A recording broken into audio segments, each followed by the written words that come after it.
effectively the end of resistance to Antony and Octavian. In practice, there were still battles to be fought. Sextus Pompey, the son of Pompey the Great, had re-emerged following his defeat in Spain and was now in control of the Liberator navy. Depending on who you were talking to, Sextus was either the noble admiral of the Republican fleet or a dread pirate. But everyone agreed that he was a massive thorn in the side of the triumvirs. Whatever climax had allegedly played out at Philippi, Sextus was not going to be giving up anytime soon. If the triumvirs couldn't be defeated on the battlefield, Sextus decided the next best thing would be to literally starve them of support. Let's see the triumvirs try to control a capital that is about to have its food supply cut off completely. Hungry citizens are never complacent citizens. Breaking Sextus's naval blockade of Italy would be the overarching concern of Octavian for years as he tried to solidify his hold on the Western Empire. Antony, as the senior triumvir, remained in the east where he planned to follow up his victory at Philippi with an even greater victory over the Parthian Empire. Once the Parthians were defeated, he would be in a strong enough position to break the triumvirate and knock troublesome Octavian out of the picture for good. That was the plan, anyway. Next week, there will be no episode. I know I just skipped a week like a month ago, but I'm going to have to do it again. The soon-to-be Mrs. History of Rome is graduating on Friday, and we are hosting out-of-town dignitaries throughout the week. So I'm going to be a good host and not hole up with my laptop. I hope you understand. But we will return in 2 weeks and trace Octavian's attempt to maintain order in the West and Antony's disastrous attempts to conquer the East. Finally, I would like to wish a happy birthday to faithful listener George in Los Angeles. I hope you like the book.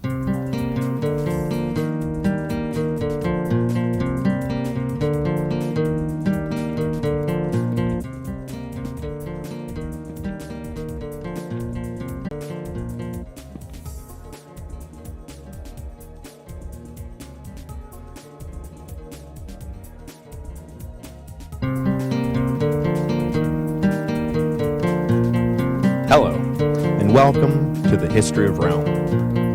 Episode 49, Apollo and Dionysus.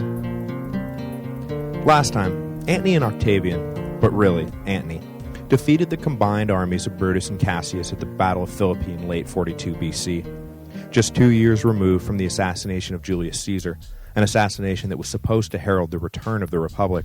The Romans were as far removed from democracy as they had been under the Tarquins. Power now resided fully in the hands of just 3 men, Octavian, Antony, and Lepidus.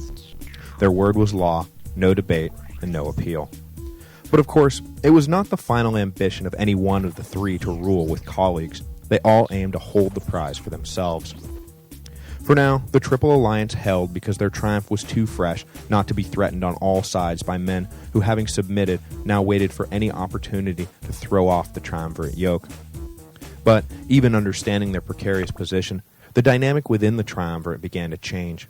Lepidus, who had been left in charge of Italy while the other 2 triumvirs went east, was about to find himself the odd man out in what had always been a struggle between Octavian and Antony. After Philippi, the balance of power that would define the next few years of alliance and rivalry between the 2 lead triumvirs began to shake out. Mark Antony stayed in the east with 8 legions, while Octavian took the remaining troops, old Caesarian veterans and surrendered liberator soldiers alike, back to Italy. The 2 triumvirs had signed an agreement granting Antony power over the empire east of the Adriatic and Octavian the west, except in Greater Gaul, which remained in Antony's hands. Each would focus on their sphere of influence to solidify power for the triumvirate. Antony obviously had the more glamorous position. It had long been a Roman ambition to invade Parthia and move the empire into the eastern interior. It was now up to Antony to pick up the baton dropped first by Crassus and then by Julius Caesar and carry it across the finish line. Octavian, meanwhile, was left with the unenviable task of demobilizing tens of thousands of veterans, finding them lands to settle on in an overcrowded continent without any money left in the treasury to purchase the necessary land. While Antony went off to play conquering hero, Octavian was left to play bureaucratic dunce, caught between angry veterans and angry citizens. Plus, the one real internal threat to the triumvirate remaining after Philippi was left to Octavian to deal with. Sextus Pompey, the now 25-year-old son of Pompey the Great. had gathered a pirate fleet and taken control of Sicily. For Antony, it was all Eastern queens, never-ending banquets, and planning for greatness. For Octavian, it was grain shortages, general strikes, and angry mobs. The main problem facing the triumvirate, which was fast becoming a biumvirate, especially now that the rich province of Spain had been taken away from Lepidus and given to Octavian, was that the state coffers were empty. No thought had been spared for the future when the triumvirate built their war machine to face Brutus and Cassius, but, having won now, they were faced with the consequences of victory. In particular, promises of land had been made to the soldiers to entice them into the army in the first place and then keep them there through the hard times. Now the bill was coming due. In the past, as with Pompey's veterans or Julius Caesar's veterans, the riches won in battle were used to purchase property for the retiring soldiers. Though there was no enshrined eminent domain protection that required the state to pay a fair price for seized land, it was simply practical to do so. It kept hurt feelings to a minimum and left everyone, soldier and citizen alike, relatively happy. But Octavian and Antony had not conquered foreign lands and returned home seated atop a massive pile of cash. They had barely emerged from a bitter civil war that had left them very, very poor, rather than very, very rich. Back in Rome, Octavian faced a choice: renege on the promise to the some 40,000 soldiers scheduled for retirement, or simply take by force the land needed to keep his word. It should come as no surprise to anyone that in this new world order, where soldiers were the principal currency of politics, that Octavian chose the latter. He marked down sites across Italy to settle the veterans and arbitrarily confiscated the necessary land. Some of the seizures came from large senatorial estates that could absorb the loss, but just as often, the settlement swallowed entire freeholdings. Families whose only crime was living where Octavian's finger landed on a map were thrown off their land. The public was outraged, and as the dispossessed streamed into Rome, where else could they go? Riots broke out between ex-soldiers and evicted citizens. Octavian realized he could only push the civilian population so far before they would come after him with pitchforks, and so he called a halt to the confiscations. But unfortunately, what had been seized already was not enough to satisfy all the veteran claims. So now, rather than facing angry mobs of citizens, Octavian faced angry mobs of ex-soldiers. On top of everything else, Sextus Pompey, having taken control of Sicily with a fleet that far outgunned anything the triumvirs could muster at this point, began a blockade of Italy that left the all-important grain supply lines broken. Octavian, in a word, was miserable. By contrast, out in the eastern provinces, Mark Antony had styled himself as the new incarnation of Dionysus and was doing his best to live up to the ecstatic lifestyle that defined the Greek god of wine and abundance. He indulged endlessly in everything the provinces had to offer, and going far beyond what would be considered good taste back in Rome, the new Dionysus actively joined in the rituals of the Eastern mystery cults. Antony traveled slowly from Greece into Asia Minor and settled in Cilicia on the southern coast. From this base of operations, he planned to raise money and men for his invasion of Parthia.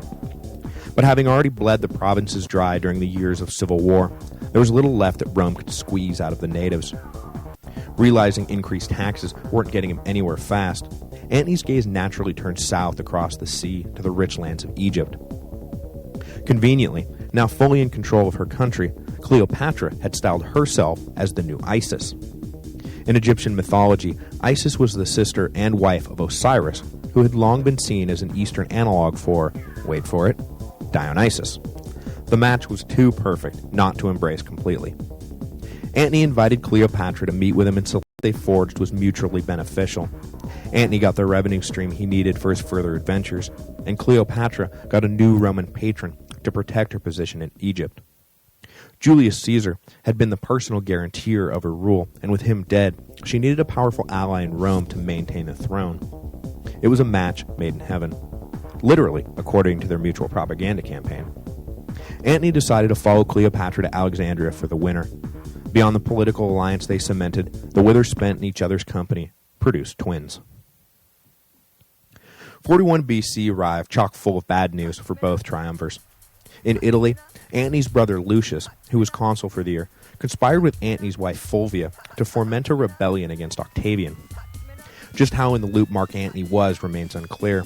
Of course, he claimed he knew nothing about it, but that was after the fact, after the rebellion failed spectacularly. Certainly, he took no active part in the machinations. He had other things to worry about.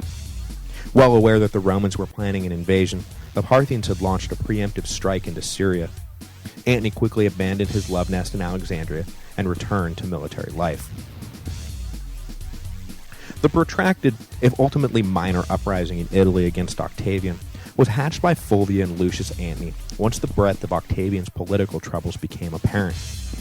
The young man was struggling mightily with the thorny issues that come when there was too little land and too little grain, and he was traveling fast down a road of pleasing none of the people, none of the time. To top things off, his aristocratic, pampered upbringing had left him with something of a tin ear politically.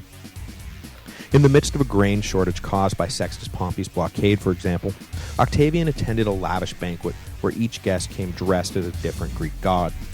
In contrast to Antony's embrace of the indulgent and emotional Dionysus, Octavian came dressed as Apollo, god of light and rationality. Octavian meant only to have a bit of fun and begin the process of associating himself publicly with the divine Apollo, but instead the public was outraged that while they starved, self-styled gods were eating all the food. If public opinion polls had existed, Octavian's numbers would have been in the toilet. So Fulvia and Lucius Antony stirred up resentment amongst the struggling veterans, while simultaneously picking up the cause of the dispossessed and now starving ex-freeholders. They managed to raise some legions of disgruntled citizens, and sent word around to the standing armies loyal to Antony that this was all being done with his approval. But the Antonian generals were skeptical and held back from what was clearly a half-baked scheme to oust Octavian. They were talking about directly assaulting the heir of Julius Caesar. He may be unpopular, but still, that was not a thing done lightly. If it was what Antony wanted, so be it, but let the orders come from him. Until then, they were staying put. Octavian sent his friend Agrippa to deal with the floundering rebel army, which holed up in the fortress town of Perusia in central Italy. After a long siege, the town finally fell to Octavian's forces. It was a minor victory against a weak opponent, but it had the effect of giving Octavian a military victory in his own right, without anyone being able to point to a more senior officer who really won the battle, even though Agrippa really won the battle. It was an important legitimizing moment for the young statesman, who badly needed a legitimizing moment. Lucius Antony committed suicide just as Perusia fell, and Fulvia went into exile. She died of an illness the next year in Greece, after an emotional confrontation with Antony, who blamed her for the whole unnecessary fiasco. In her attempt to exploit Octavian's weakness, she had left him stronger than ever. Perhaps smarting from the unexpected betrayal by the Antonys, and also glowing with renewed confidence, in early 40 BC, Octavian broke a clear provision in his agreement with Antony to leave Gaul alone. The governor of the province, a staunch Antonian general named Calenus, suddenly died, and without consulting his triumvirate partner, Octavian went north and took command of the 11 legions stationed there. The move was nothing less than an act of war so far as Antony was concerned. Leaving the east in the hands of his capable lieutenants, Antony immediately headed back to Italy to confront his young colleague. With Octavian seemingly intent on breaking the triumvirate, Antony simultaneously sent out feelers to Sextus Pompey in Sicily looking for an alliance. He found the young Republican amenable to a joint operation, and Antony signaled that Sextus should harass the coast of Italy at will to put pressure on Octavian. Antony also picked up the support of the Republican fleet that had once upon a time blockaded the Adriatic prior to the Battle of Philippi. In what was shaping up to be the final showdown between Antony and Octavian, the old Republicans were clearly casting their lot with Antony.